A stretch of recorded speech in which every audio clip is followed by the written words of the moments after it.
Tunggu dulu sebentar.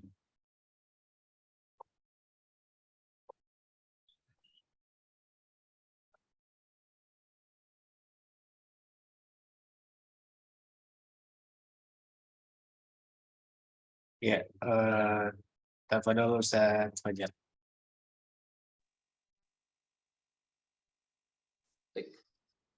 Bismillahirrahmanirrahim. Assalamualaikum warahmatullahi wabarakatuh. Alhamdulillahirabbil alamin, rabbil arsyil azim. Wassalatu wassalamu ala sayyidina Muhammadin wa ala alihi wa sahbihi ajmain. Rabbi shrah li sadri wa yassir li amri wahlul 'uqdatam min lisani yafqahu qawli, amma ba'd.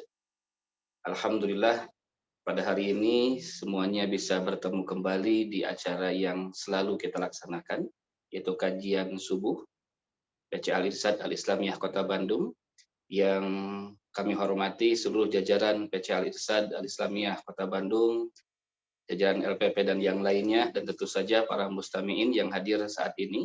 Alhamdulillah sudah ada 55 peserta di sini, dan insya Allah akan bertambah terus.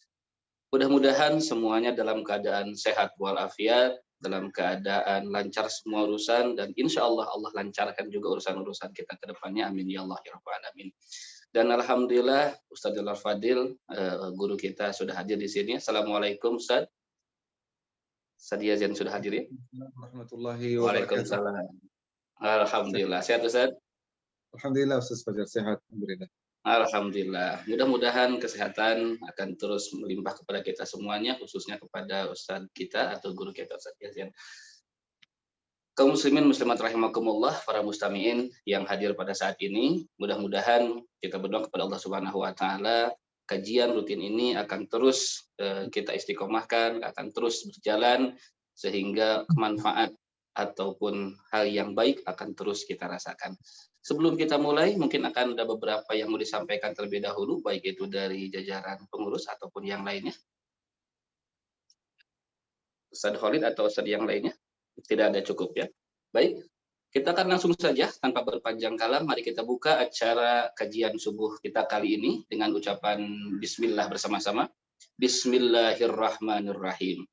Kajian subuh kita kali ini sudah mencapai di edisi yang Masya Allah panjang sekali ini Ustaz. Ternyata kita tidak terasa sudah 82 kali pertemuan ya, dengan berbagai macam tema, baik itu dari tafsir, lalu tematik, tema-tema yang sangat berhubungan dengan kehidupan kita, dan sekarang masuk ke hadis Arba'in An-Nawawi dan sudah masuk ke hadis yang ke-13. Ini tentang masalah cinta mencinta, Masya Allah. Siap-siap nih, lumayan luar biasa. Masalah hati, masalah fisik, masalah yang lainnya. Dengan tema mencintainya seperti mencintai diri sendiri. Wah, luar biasa. Mari kita simak saja. Tanpa panjang kalam, kita akan serahkan kesempatan kepada Ustadz kita, yaitu Ustadz Yazin. Ustadz Yazin, kami persilakan. Baik, jazakallah khair Ustaz, barakallahu fiik Ustaz Fajar. Assalamualaikum warahmatullahi wabarakatuh. Alhamdulillahirabbil alamin. Alhamdulillah wassalatu wassalamu ala ibadihi alladhina istafa. يا ربنا لك الحمد كما ينبغي لجلال وجهك وعظيم سلطانك لك الحمد حتى ترضى ولك الحمد إذا رضيت ولك الحمد بعد الرضا.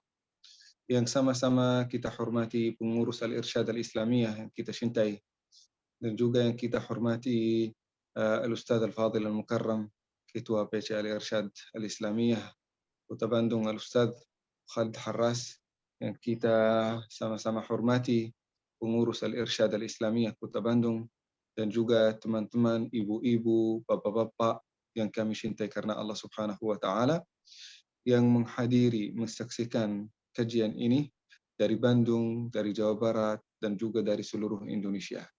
Insya Allah kita sama-sama termasuk hamba Allah Subhanahu wa taala yang dimuliakan oleh Allah. Amin ya rabbal alamin. Hadirin dimuliakan Allah Subhanahu wa taala, alhamdulillah kembali kita bertemu lagi, pertemuan yang insya Allah menjadi pertemuan yang diridai Allah Subhanahu wa taala, meskipun ilmu yang disampaikan di dalamnya tidak begitu banyak, tidak begitu dalam. Ilmu yang sederhana, mudah-mudahan ilmu yang sederhana ini menyelamatkan kita, memberi keselamatan kita di dunia dan akhirat. Amin ya rabbal alamin. Nah, apalagi kita hari ini akan mempelajari hadis Rasulullah sallallahu alaihi wasallam nomor ke-13 dari Al-Arba'in An-Nawawiyah.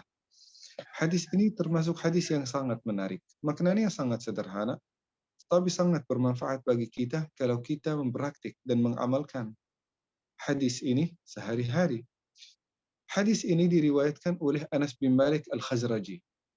Beliau dari Khazraj. Kita semuanya tahu bahwasanya Al-Madinah sebelum datangnya Rasulullah sallallahu alaihi wasallam, sebelum uh, menyambut Rasulullah sallallahu alaihi wasallam, terdiri dari beberapa suku. Yang paling utama adalah 3. Yang pertama adalah Al-Aus. Ini yang paling banyak. Setelah itu ada Khazraj. Setelah itu Yahud, orang Yahudi.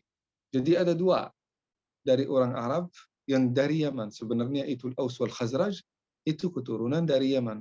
Mungkin beberapa ratus tahun yang lalu sebelum itu mereka berhijrah dari Yaman dan menetap di Al-Madinah. Sebagaimana banyak di antara orang Yaman, wabil khusus dari Hadramaut, datang ke Indonesia awalnya untuk berdakwah, ada sebagian juga untuk kedagangan, ada sebagian mungkin untuk urusan lain. Sampai sekarang alhamdulillah mereka menetap di Indonesia. Hampir mungkin orang Yaman yang ada di Indonesia sekarang mungkin jutaan. Bahkan saya pernah baca satu artikel melebihi 10 juta. Itu luar biasa, 10 juta di antara sudah berperang, sudah benar-benar melayani negara ini seperti tidak beda dibandingkan dengan pribumi. Sebenarnya itu tidak ada orang yang pribumi ya, dimanapun, entah itu di Yaman, di Saudi, di Indonesia, di Amerika, tidak ada orang pribumi. Kalau kita mempelajari tentang sejarah manusia, itu semuanya bermula dari, kalau mungkin secara biologi ya, bermula dari Ethiopia. Itu manusia pertama di sana. Kalau mungkin dari beberapa kepercayaan dan agama. Kalau mungkin dalam agama Islam ada juga beberapa pendapat, tetapi ini qaul yang termasuk qaul dhaif. Bahwasanya manusia pertama itu di India. Itu semuanya termasuk di dalam agama Islam itu qaul dhaif yang tidak diangkat. Menurut ilmu biologi, semua manusia itu berasal dari Afrika. Wabil khusus mungkin dari Ethiopia. Setelah itu mereka mulai berhijrah, berkembang, ada yang dan berkembang sesuai dengan environment, sesuai dengan lingkungan yang mereka berhijrah kepadanya. Yang berhijrah ke Eropa, berkembang jasadnya, berkembang mungkin kulitnya, sesuai dengan lingkungan yang ada di sana. Yang ada di Timur Tengah, yang ada juga di Asia, seperti mungkin Indonesia, Jepang, Cina, berkembang tubuhnya dan juga kulitnya sesuai dengan lingkungan yang ada di sana. Jadi Allah Subhanahu wa taala akan memberikan kemampuan kepada setiap orang untuk adaptasi, untuk beradaptasi sesuai dengan lingkungan yang dia hadapi atau yang dia tinggal di dalamnya. Jadi tidak ada orang yang pribumi. Meskipun kita menyebutkan Al-Aus wal Khazraj itu berasal dari Yaman, iya, itu berasal dari Yaman. Karena mereka, kenapa para ulama berkata Al-Aus wal Khazraj itu orang Yaman? Karena baru hampir mungkin beberapa ratus tahun sebelum datangnya Rasulullah sallallahu alaihi wasallam mereka berhijrah di sana dan mulai menetapkan diri di sana di Al-Madinah. Di antara Al-Aus wal Khazraj ini ada seseorang namanya Anas bin Malik. Anas bin Malik Al-Khazraji. Beliau yatimul ab, tidak punya bapa. Tidak punya bapa. Ketika Rasulullah sallallahu alaihi wasallam datang ke Al-Madinah, ibunya datang kepada Rasulullah sallallahu alaihi wasallam membawa Anas bin Malik anaknya. Datang kepada Rasulullah, ya Rasulullah, hada ibni, ij'alhu khadiman lak. Ini adalah anakku. Saya berikan anakku, saya ingin memberikan dan memberikan anak aku ini kepada Rasulullah sallallahu alaihi wasallam supaya menjadi pelayan, khadim Rasulullah sallallahu alaihi wasallam. Luar biasa. Selama Rasulullah sallallahu alaihi wasallam ada di Al-Madinah sampai akhir hidup Rasulullah sallallahu alaihi wasallam selalu dilayani, selalu dikhidmat oleh Anas bin Malik. Jadi pembantu yang paling utama Rasulullah sallallahu alaihi wasallam siapa? Anas bin Malik. Ceritanya gimana? Ibunya membawanya kepada Rasulullah sallallahu alaihi wasallam. Sesederhana itu. Menurut beberapa riwayat, ketika mulai berkhidmat kepada Rasulullah sallallahu alaihi wasallam itu usianya masih 10 tahun, ada riwayat 12 tahun sampai 15 tahun, dan beliau juga berkhidmat kepada Rasulullah Sallallahu Alaihi Wasallam selama 10 tahun. Kita semuanya tahu masa dakwah Rasulullah Sallallahu Alaihi Wasallam itu tidak lama, tidak panjang, hanya 23 tahun, luar biasa. 23 tahun, tetapi berkahnya itu luar biasa. Coba bayangkan ya hadirin ya, umur kita sekarang sudah berapa sih ya? Berapa kira-kira? Nah, 50 tahun, 60 tahun, dan 50 tahun, 60 tahun, 70 tahun kita berada di dalam agama Islam, apa yang kita berikan kepada agama ini? Rasulullah hanya di dalam agama Islam 23 tahun. Coba bayangkan berapa banyak orang yang masuk agama Islam karena dakwah Rasulullah Sallallahu Alaihi Wasallam. Bahkan di dalam hidup Rasulullah Sallallahu Alaihi Wasallam maupun setelah kematian Rasulullah Sallallahu Alaihi Wasallam, Rasulullah menjadi teladan bagi kita. Kita berusaha untuk bukan hanya menjadi Muslim yang normal saja, seperti herd. Bukan, kita harus menjadi Muslim yang benar-benar mempengaruh, yang benar-benar ada manfaatnya, yang benar-benar ada dampak yang baik. Bahkan setelah kita kematian, masih dampak itu akan menjadi dampak yang baik, bermanfaat bagi orang lain. Nah, Anas bin Malik hadirin yang dimuliakan Allah Subhanahu wa taala berkhidmat kepada Rasulullah sallallahu alaihi wasallam sepanjang kehidupan Rasulullah sallallahu alaihi wasallam di Al-Madinah, 10 tahun. An Anas bin Malik radhiyallahu anhu qala qala Rasulullah sallallahu alaihi wasallam la yu'minu ahadukum hatta yuhibba li akhihi ma yuhibbuhu li nafsihi. Tidak akan beriman seseorang di antara kalian, ini hadisnya ya. Tidak akan beriman seseorang di antara kalian sampai dia mencintai saudaranya sebagaimana dia mencintai untuk dirinya sendiri. Luar biasa. Jadi ini hadirin yang dimuliakan Allah Subhanahu wa taala. Kalau kita mentranslate, menerjemah Al-Quran ini literally atau berhuruf berkata, kita akan berkata, kita akan menjelaskannya, orang itu tidak akan beriman, tidak akan beriman, tidak akan menjadi orang beriman, tidak akan masuk orang yang beriman kepada Allah sampai dia mencintai saudaranya sebagaimana dia mencintai dirinya sendiri. Seperti itu. Sebenarnya ada sedikit yang perlu kita menjelaskan di sini. Apa itu? La yu'minu ahadukum. Artinya bukan tidak akan beriman, bukan. Yang dimaksud oleh Rasulullah sallallahu alaihi wasallam di sini tidak akan sempurna. Jadi tidak akan sempurna iman seseorang di antara kalian sampai dia mencintai saudaranya sebagaimana dia mencintai dirinya sendiri. Sampai dia mencintai untuk saudaranya, saya mencintai makanan ini untuk saudara saya, sebagaimana saya mencintai makanan ini dimakan oleh diri saya sendiri. Sesederhana itu. Nah, kalau kita tidak mencintai saudara kita sebagaimana kita mencintai diri kita sendiri, kata para ulama, tetap kita beriman, tetapi tidak sempurna iman kita. Nah, kalau ada seseorang sama sekali tidak mencintai saudaranya, lihat, ini penting sekali ya.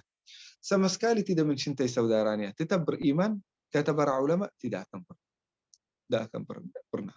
Karena di antara syarat-syarat orang yang beriman tetap mencintai saudaranya. Kalau tingkat saudaranya sudah tingkat cinta itu, kita sudah mencintai saudara kita sebagaimana kita mencintai diri kita sendiri, terbukti kita sudah sempurna iman kita di sisi Allah Subhanahu wa taala. Kata Rasulullah sallallahu alaihi wasallam, iman itu bid'un wa sab'una syu'bah. Iman itu terdiri dari beberapa tingkat-tingkat, terdiri dari beberapa derajat-derajat, dari beberapa sifat-sifat yang kita harus memenuhi. Nah, kalau kita memenuhi sifat satu, tetapi tidak memenuhi sifat kedua, belum sempurna iman kita.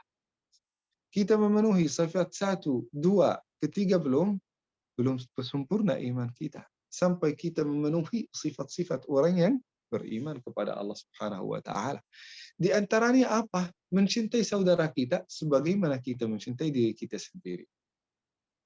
Nah, ini luar biasa hadirin yang dimuliakan Allah Subhanahu wa taala. Ini berita gembira bagi teman-teman yang hadir hari ini, ibu dan bapak yang baik hati, kalau kita sudah mencintai saudara kita sebagaimana kita mencintai diri kita sendiri, ini berita gembira bagi kita semua. Insya Allah kita sudah termasuk orang beriman di sisi Allah Subhanahu wa Ta'ala. Tetapi cinta itu apa ya? Yang dimaksud oleh Rasulullah Sallallahu Alaihi Wasallam, cinta itu apa? Pasti itu cinta beda. Kalau kita mencintai anak kita, beda dibandingkan dengan mencintai saudara kita. Kita mencintai saudara kita, beda kita mencintai pasangan hidup kita, suami istri kita. Kan beda. Mencintai suami istri kita, cintanya itu beda dibandingkan dengan cinta kepada bapak dan ibu kita. Kata para ulama, cinta kepada anak itu cinta rahmah, sayang. Cinta kepada istri, cinta kepada suami, itu karena cinta kelebihan, cinta syahwat, atau mungkin cinta karena ukhuwah. Bisa jadi ya. Nah, cinta kepada orang tua itu cinta hormat. Cinta hormat dan menghargai, ta'zim. Cinta kepada muslimin yang lain, ini cinta ukhuwah karena Allah Subhanahu wa Ta'ala. Jadi cinta beda. Yang dimaksud oleh Rasulullah Sallallahu Alaihi Wasallam di sini cinta kepada seluruh umat Islam. Cinta kepada istri suami ada hadisnya. Cinta kepada bapak ada. Cinta kepada anak ada juga hadisnya. Cinta kepada guru itu ada juga hadisnya. Tetapi yang dimaksud oleh Rasulullah Sallallahu Alaihi Wasallam di sini adalah cinta kepada seluruh umat Islam. Nah, tandanya menurut Rasulullah Sallallahu Alaihi Wasallam di sini bukan sekedar cinta, saya mencintaimu, atau mungkin perasaan, bukan. Sebagaimana kita mencintai untuk diri kita sendiri, kita mencintai untuk saudara kita. Kata para ulama, cinta itu bisa ditentukan oleh 3 perkara. Yang pertama, oleh hati. Jadi saya mencintai orang ini benar-benar setulus hati, bukan hanya sekedar kata-kata. Bukan hanya di depan dia. Harus cinta. Dari hati saya benar-benar suka orang ini. Cintai dia. Karena Allah Subhanahu wa Ta'ala. Jadi tidak memandang, tidak menyimpan perasaan-perasaan yang negatif dan menunjukkan ekspresi yang positif. Bukan. Ini mulai dari hati. Kita benar-benar mencintai orang ini setulus hati. Lihat ya. Kalau kita benar-benar sudah mencintai ini dari hati kita, jadi hati itu tidak akan pernah bohong ya. Perasaan itu tidak akan pernah bohong. Kita mencintai karena Allah Subhanahu wa Ta'ala. Yang kedua, kita mencintai menggunakan lidah. Bagaimana? Nah, kita berkata sebagaimana kita diajarkan oleh Rasulullah Sallallahu Alaihi Wasallam, kalau kita mencintai seseorang, maka jangan simpan perasaannya. Kita sampaikan. Sampaikan apa? Inni uhibbuka fillah. Inni uhibbuka fillah. Saya mencintaimu karena Allah Subhanahu wa Ta'ala. Emang boleh ya kita bilang saya mencintaimu karena Allah Subhanahu wa Ta'ala? Bukan boleh. Malah ini sangat direkomendasikan, sangat mustahab. Bahkan itu perintah Rasulullah Sallallahu Alaihi Wasallam.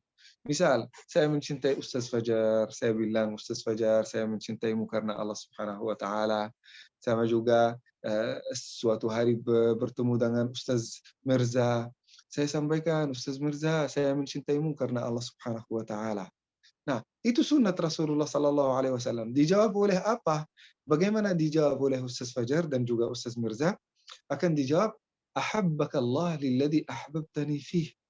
Semoga Allah mencintaimu sebagaimana engkau mencintaiku. Atau untuk sesuatu yang engkau mencintaimu karenanya. Nah, itu sunnat Rasulullah Sallallahu Alaihi Wasallam. Jadi kita sabar cinta di antara kita. Karena itu yang akan menentukan kadar iman kita di sisi Allah Subhanahu wa Ta'ala. Agama ini hadirin yang dimuliakan Allah Subhanahu wa Ta'ala. Agama kita itu agama yang sangat indah. Agama sangat indah. Jangan mengambil sesuatu yang tegas dan meninggalkan yang lembut. Agama kita ada tegasnya, ada tegas. Tetapi ada yang sangat indah. Ada yang sangat lembut. Kalau kita ingin menegakkan agama Islam, jangan ambil yang keras-keras. Jangan yang ambil yang tegas-tegas saja. Ambil agama itu secara keseluruhan. Ambil kasih sayangnya. Ambil cintanya. Ambil kelembutannya. Ambil perdamaiannya yang selalu ditegakkan di dalam agama Islam. Jangan ambil hanya jihad. Jangan ambil hanya kita membunuh orang yang murtad. Jangan ambil hanya kita membenci orang yang selalu memusuhi. Ini sebagian kecil dari agama Islam. Sebagian besar itu la yu'minu ahadukum, tidak akan beriman seseorang di antara kalian sampai dia mencintai saudaranya. Pernah ibu dan bapak dengar satu hadis, tidak akan sempurna atau tidak akan beriman seseorang di antara kalian sampai dia membunuh orang murtad. Tidak ada ya, tidak ada. Sampai dia memusuhi orang yang zalim, sampai dia memusuhi orang yang tidak baik. Tidak ada sama sekali itu. Tidak ada. Itu di dalam agama Islam, ya ada waliul am, ada pemerintah yang tanggung jawab untuk orang yang melakukan kesalahan. Kita ini tugas kita tetap mencintai saudara kita sesuai dengan wasiat Rasulullah Sallallahu Alaihi Wasallam. Bahkan orang zalim, bahkan orang yang bersalah, tetap kita mencintainya. Tetap kita mencintainya. Kalau kita ingin membenci, ya udah benci kesalahan yang pernah dilakukan. Tetapi tidak pernah sekali-kali membenci orang yang pernah melakukan kesalahan. Tanda kita sayang kepada orang ini, kita berusaha untuk memberi bimbingan, kita berusaha untuk memberi petunjuk, kita berusaha untuk memberi nasihat-nasihat yang lembut, yang melunak hatinya, supaya menjadi lebih baik. Bukan tugas kita untuk memaksa, bukan tugas kita untuk memberi punishment, bukan tugas kita untuk memberikan siksa. Bukan. Kata Allah Subhanahu wa taala, "Innama anta mudzakkir." Kamu hanya penasihat aja, memberi nasihat. Itu tugasmu. Lasta alaihim bimusaitir. Ini kami sudah belajarnya di dalam tafsir surat Al-Ghasyiyah. La yu'minu ahadukum. Tidak akan pernah sempurna iman seseorang di antara kalian. Meskipun penampilannya agamis, penampilannya luar biasa. Terlihat Masya Allah kita menganggap orang ini syekh, menganggap orang ini ustadz besar, menganggap orang ini kiai. Bukan. Dia bukan orang beriman sampai dia mencintai saudaranya sebagaimana dia mencintai dirinya sendiri. Meskipun alirannya beda ya. Ini yang perlu kita tahu ya. Meskipun alirannya beda, partainya beda, bisa jadi pendapatnya beda, mazhabnya beda, tetap kita mencintai saudara. Ini sangat penting ya hadirin ya. Nilai-nilai seperti ini sudah mulai menghilang ya dari kehidupan kita. Karena yang difokuskan sesuatu yang lain, bukan ini. Padahal ini hadis Rasulullah sallallahu alaihi wasallam, apalagi hadis ini muttafaqun alaih. Apa artinya muttafaqun alaih? Diriwayatkan oleh Al-Bukhari dan juga Muslim. Di antara hadis yang paling sahih setelah Al-Qur'an. Jadi tingkat yang paling sahih itu Al-Qur'an. Setelah itu adalah hadis muttafaqun alaih. Seperti hadis ini. Jadi perkara-perkara cinta hadirin yang dimuliakan Allah Subhanahu wa taala mulai dari hati. Setelah itu lidah. Kita mengucapkan cinta. Jadi kalau ini saya sudah sampaikan sama Ustaz Enden, sama Ustaz Fajar, saya menyampaikan, berani menyampaikan, Ustaz Fajar, saya mencintaimu karena Allah Subhanahu wa taala. Nanti dibalas oleh Ustaz Fajar. Nah, kalau ada perempuan yang salihah, kalau ada lawan jenis ya, apa boleh kita bilang saya mencintaimu ukhti karena Allah Subhanahu wa taala? Sebenarnya dalam agama Islam boleh. Kalau tidak akan menimbulkan fitnah. Kalau tidak akan menimbulkan fitnah atau mungkin dosa. Boleh. Nah, buktinya apa? Ketika Rasulullah sallallahu alaihi wasallam ketika kali pertama datang ke Al-Madinah, Rasulullah sallallahu alaihi wasallam disambut dengan dengan ihtifal, dengan acara yang sangat besar.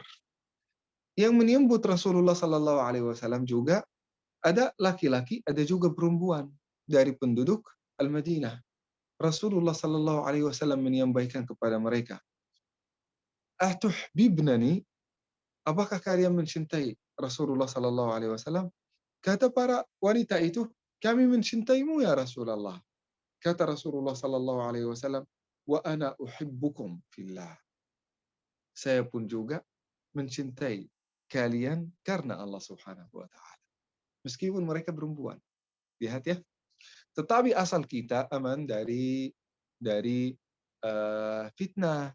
Mungkin di zaman sekarang kalau kita datang kepada wanita bilang, saya mencintaimu ukhti, berarti ditampar nanti ya.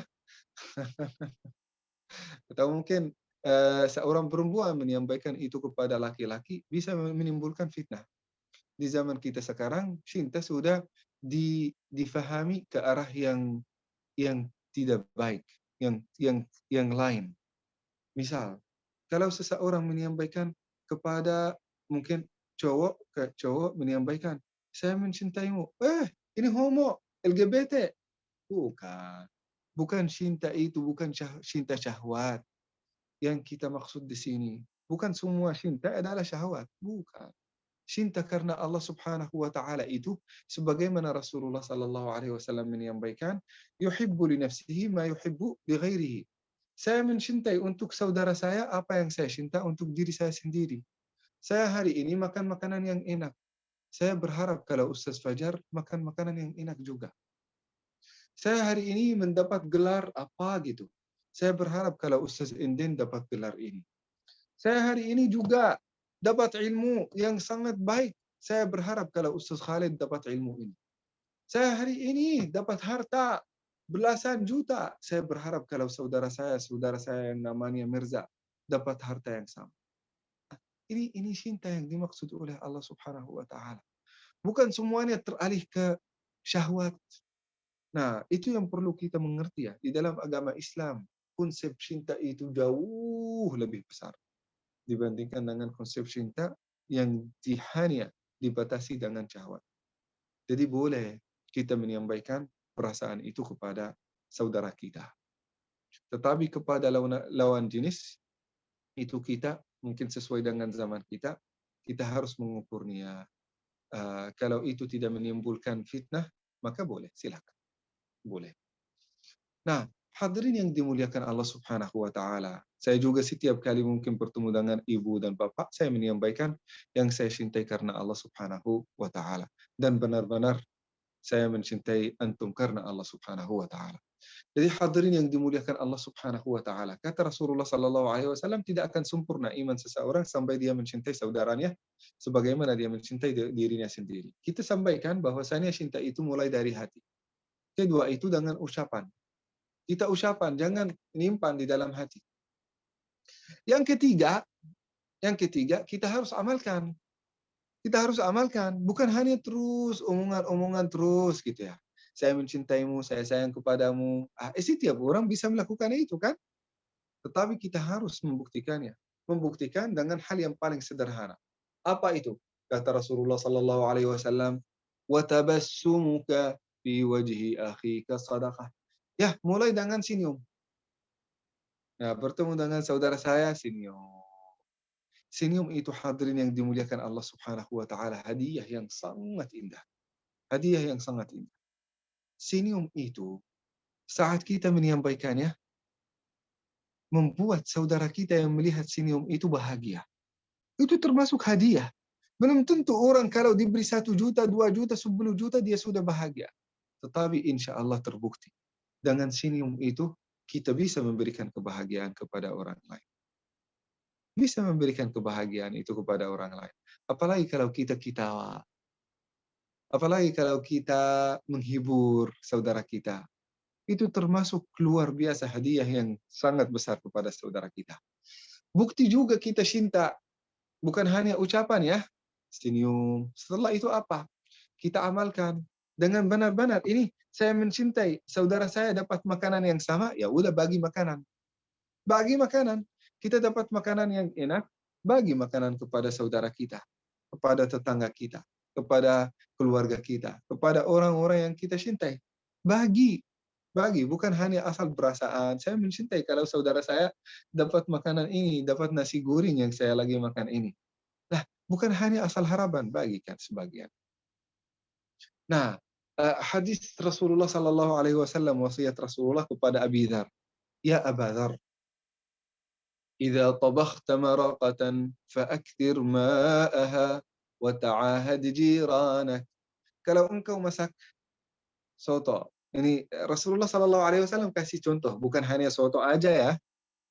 Kalau engkau masak soto, maka berbanyaklah airnya, berbanyaklah airnya. Ini sangat sederhana ya, air sama garam sama beberapa sambal-sambal.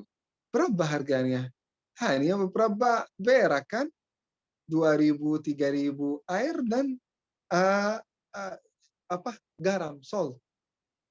Lalu kita membagikan kepada saudara-saudara kita, tetangga-tetangga kita. Jadi mulai dengan itu harus kita melatih diri bertahap-tahap. Bisa jadi yang pertama, kita kadang-kadang kalau kita punya 10 juta, kita tidak akan membagikannya, memberikan 5 juta kepada saudara kita dan 5 juta kepada kita. Kadang-kadang berat ya awalnya ya. Rasulullah Sallallahu Alaihi Wasallam mengajarkan kepada kita, yuk belajar bertahap-tahap. Mulai dengan senyum. Setelah itu ya nambah soto, nambah air dan juga garam. Itu berapa harganya? Itu tidak ada harga. Nah, tetapi di sisi Allah Subhanahu wa taala saat kita memberikannya kepada saudara kita itu pahalanya sangat besar. Sangat besar. Setelah itu tingkat. Sudah memberikan soto, ya hari berikutnya kasih memberikan sate. Setelah itu kita memberikan kambing. Setelah itu kita memberikan sapi. Setelah itu kita memberikan 50% dari harta kita. Sampai kita pada tingkat apa yang dilakukan oleh sahabat Rasulullah Sallallahu Alaihi Wasallam ketika Rasulullah Sallallahu Alaihi Wasallam meningkatkan persaudaraan di antara al-muhajirin dan al-ansar. Luar biasa. Al-muhajirin dan al-ansar. Sampai-sampai di antara sahabat Rasulullah Sallallahu Alaihi Wasallam, seorang di antara sahabat Rasulullah yang punya 2 rumah memberikan 1 rumah kepada saudaranya. Luar biasa. Punya beberapa harta dipelah, dijadikan 50% untuk dirinya sendiri dan 50% untuk saudaranya. Luar biasa.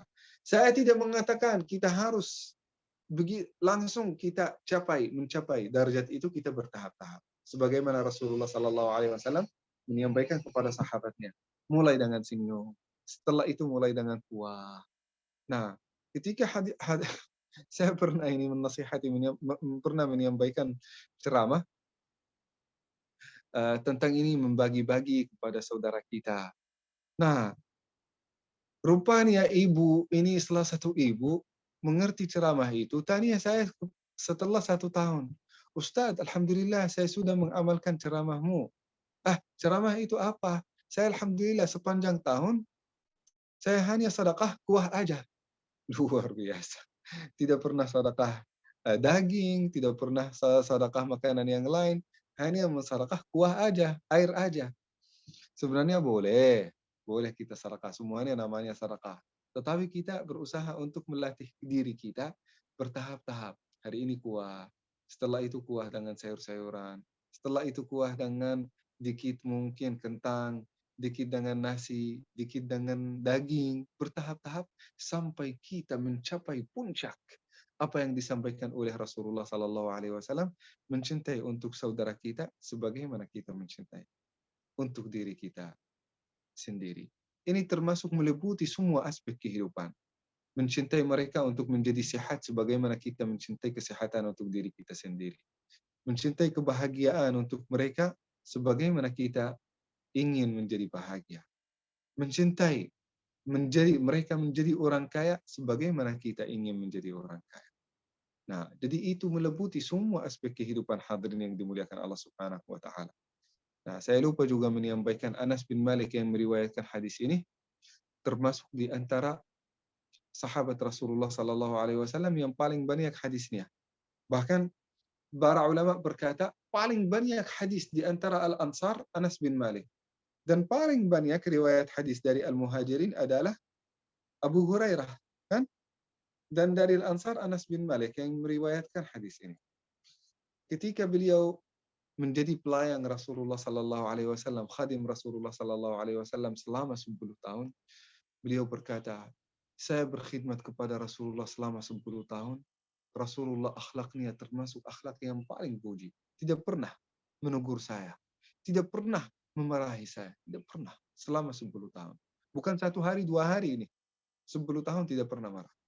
Rasulullah Sallallahu Alaihi Wasallam kalau salam, meskipun tangannya itu termasuk tangan yang paling kuat, tetapi karena kelembutan Rasulullah Sallallahu Alaihi Wasallam, akhlak Rasulullah Sallallahu Alaihi Wasallam, akhlak Rasulullah itu bukan keras, bukan ingin menunjukkan kekuatan. Padahal Rasulullah orang yang paling kuat. Kata Anas bin Malik, ketika saya salam kepada Rasulullah, tangannya lebih lembut daripada sutra. Luar biasa. Badannya, karena Rasulullah Sallallahu Alaihi Wasallam menjaga diri, menjaga kesehatan, kata Anas bin Malik, badan Rasulullah Sallallahu Alaihi Wasallam itu lebih harum dari semar pakasturi. Luar biasa, luar biasa. Jadi itu Rasulullah, itu Rasulullah. Dan juga itu yang harus menjadi contoh bagi kita semua.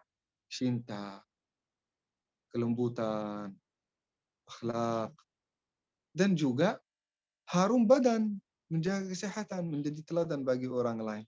Itu keindahan orang yang ingin menjadi muslim sejati, yang benar-benar ingin mencontoh Rasulullah Sallallahu Alaihi Wasallam. Anas bin Malik ini diberi doa oleh Rasulullah, Ya Allah, akthir malahu wa waladahu.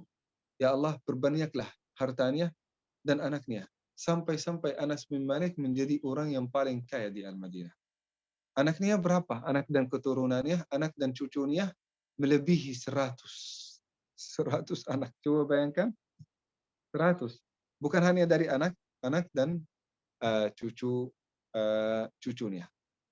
Nah, mudah-mudahan insyaAllah apa yang telah disampaikan menjadi bermanfaat bagi kita semua. Barakallahu fikum. Jazakumullah khair atas kehadiran. Wassalamualaikum warahmatullahi wabarakatuh. Waalaikumsalam warahmatullahi wabarakatuh. Masya Allah, terima kasih Ustaz atas penjelasannya. Di hadis Al-Mainan Nawawi yang ke-13 ini, ternyata banyak sekali ilmu yang kita dapatkan dari mulai tadi tingkatan cinta yang berbeda-beda ya, sampai ke penuntut cinta. Dan Alhamdulillah kita sudah masuk ke sesi yang kedua, tapi sebelumnya mohon maaf, saya dapat informasi kalau tidak salah tadi bahwasanya Ustaz tidak bisa sampai 6:30 mungkin Ustaz ya. Ada beberapa yang harus dilakukan karena ada beberapa jadwal yang padat juga. Jadi kelihatannya apakah mungkin ada untuk sesi yang kedua Ustaz untuk tanya jawab?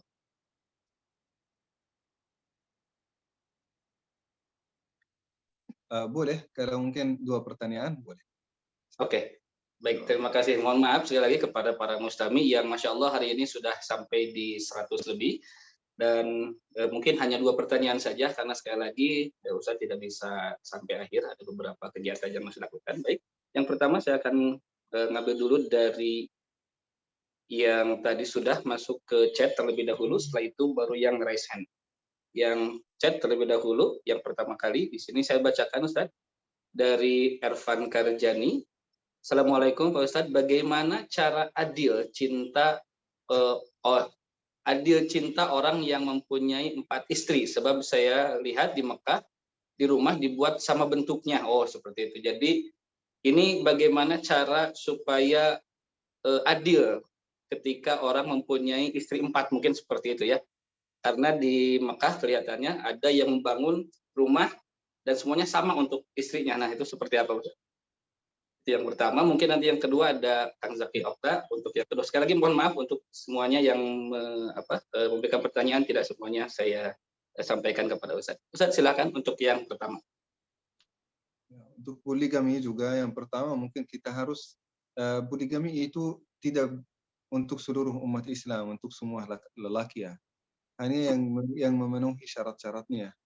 Syaratnya istita'ah, mampu, entah itu secara fisik, mampu juga secara kesehatan, dan juga mampu secara harta untuk menafkahi, memberi nafkah yang terbaik untuk istri-istrinya.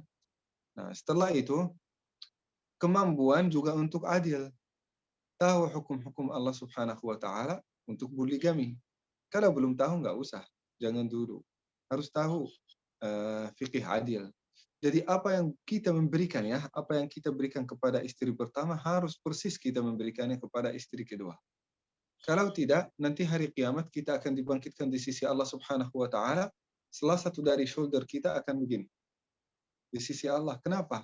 Karena kita tidak pernah seimbang memberikan kepada istri kita. Kalau kita tidak bisa adil atau takut tidak bisa adil, ya udah nggak usah, satu aja cukup.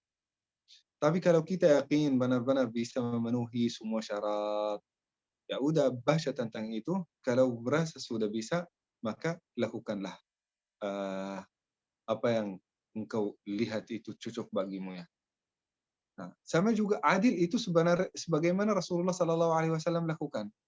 Kalau bentuk rumah, Rasulullah Sallallahu Alaihi Wasallam bikin rumah sama. Kalau kita melihat, kalau nggak salah sampai sekarang ada ya. Tetapi mungkin pernah dihancurkan ya. Mungkin rumah Rasulullah Sallallahu Alaihi Wasallam yang dekat dari masjid itu dihancurkan karena untuk tausiah, untuk memperluaskan masjid. Tetapi foto-fotonya masih ada sampai sekarang kalau nggak salah ya. Foto rumah Rasulullah yang terdiri dari 9 hujrah. 9 hujrah itu ukurannya sama, semuanya ukurannya sama. Nah, begitu juga apa yang kita memberikan ke istri A harus memberikannya kepada istri B. Harus. Nah, bahkan itu termasuk apa? Termasuk waktu. Saya sudah menghabiskan beberapa menit dengan ini, harus juga beberapa menit saya menghabiskan dengan istri yang kedua. Semua itu harus dengan semua kondisi, waktu, harta yang bisa diberikan kepada orang ini harus diberikan kepada orang yang kedua. Jadi itu adil. Tetapi ada mungkin kadang-kadang mungkin perasaan ada yang kita tidak bisa mengendalikan ya. Kadang-kadang ya. Kadang mungkin bisa jadi satu istri punya kelebihan besar dibandingkan dengan istri yang kedua. Misal istri yang pertama jauh lebih salihah, jauh lebih memperhatikan dirinya, jauh lebih taat, jauh lebih akhlak, jauh lebih berilmu, gitu kan? Kadang-kadang itu hati terpaksa mencintai orang ini, mencintai gitu. Itu Allah Subhanahu wa taala tidak akan memaksa kita karena kita tidak bisa mengendalikan itu. Sebagaimana Rasulullah sallallahu alaihi wasallam, cinta beliau atau perasaan beliau kepada Aisyah lebih tinggi dibandingkan dengan istri yang lain. Karena Rasulullah tidak bisa mengendalikan. Kenapa tidak bisa mengendalikan? Karena kelebihan yang diberikan kepada Aisyah. Pintar, banyak ilmunya, banyak hadis yang diriwayatkan, banyak juga khidmatnya kepada umat Islam. Selalu mengajar, selalu memberi dukungan kepada Rasul. Jadi ada beberapa kelebihan-kelebihan, jadi membuat Rasulullah Sallallahu Alaihi Wasallam terpaksa secara tidak bisa ini dikendalikan dari hati terdalam beliau untuk mencintai Aisyah lebih daripada istri-istri yang lain. Ya silahkan pertanyaan. Baik, Masya Allah, luar biasa. Jadi mungkin apa yang dilakukan orang-orang Mekah, orang Arab yang dilihat itu membangun rumah, itu sesuai bagaimana tuntunan Rasulullah ya. Jadi yang belum kuat ilmunya ya sudah cukup satu. Yang sudah dua, tambah lagi ilmunya mungkin seperti itu saja. Dan adilnya nambah lagi gitu. Terus, Masya Allah. Bagi yang satu, udahlah cukup. Jangan nambah-nambah lagi ya. Kalau belum bisa adil. Oke, langsung pertanyaan yang kedua. Yang terakhir mungkin sekali lagi kami mohon maaf kepada para mustami yang Masya Allah sekarang banyak dan pertanyaannya juga mantap-mantap ini tidak bisa kami sampaikan semuanya. Kepada Kazaki Okta silakan. Yang resen dulu tadi ya silakan. Baik. Waalaikumsalam warahmatullahi wabarakatuh. Waalaikumsalam warahmatullahi wabarakatuh. Bagaimana orang yang tidak suka mencintai kebahagiaan orang lain tapi suka mencintai kebahagiaan sendiri. Misalkan melihat orang lain makan yang enak, dia tidak suka, tidak mencintai. Tapi kalau misalkan kebahagiaan diri sendiri, dia suka. Jadi nggak enak ngelihat yang lain-lain gitu. Terima kasih. Ya, ini kita sudah sampaikan tentang ini. Kita perlu mungkin melatih diri kita sendiri. Ya, meskipun mungkin sekarang kita enggak, tapi kita berusaha untuk melatih diri kita sendiri. Mulai dengan apa? Mulai dengan yang paling kecil. Mulai dengan doakan. Mulai dengan senyum. Mulai dengan berbagi. Sampai kita tingkat pada orang lain, ya mudah-mudahan insya Allah dia bahagia. Mudah-mudahan dia insya Allah dekat kepada Allah. Mudah-mudahan insya Allah orang menjadi orang kaya. Nah, dengan ini insya Allah kita bisa melatih diri kita sendiri. tidak pantas bagi orang beriman hanya suka untuk dirinya sendiri, tetapi tidak mencintai saudaranya, tidak mencintai kebaikan untuk saudaranya. Tidak pantas bagi orang beriman. Karena di antara sifat dan kesempurnaan iman seseorang harus mencintai untuk saudaranya sebagaimana untuk mencintai untuk dirinya sendiri. Nah, itu mungkin jawaban dari Adinda. Kalau mungkin pertanyaan-pertanyaan yang lain, kalau boleh mungkin insya Allah semuanya akan dijawab. Boleh kalau Ibu dan Bapak berkenan, langsung mungkin tanya kepada saya. Mungkin di DM, di Instagram. Saya kadang-kadang kalau lagi kosong, jawab semua DM. Meskipun yang saya tidak kenal. Setiap orang yang tanya, saya pasti akan jawab. Ya, meskipun mungkin jawabnya akan telat beberapa jam, tapi semuanya insya Allah akan dijawab. Jadi janji insya Allah, Ibu dan Bapak yang bertanya, copy paste pertanyaannya ke DM, postnya di Instagram ya. Insya Allah semua akan dijawab.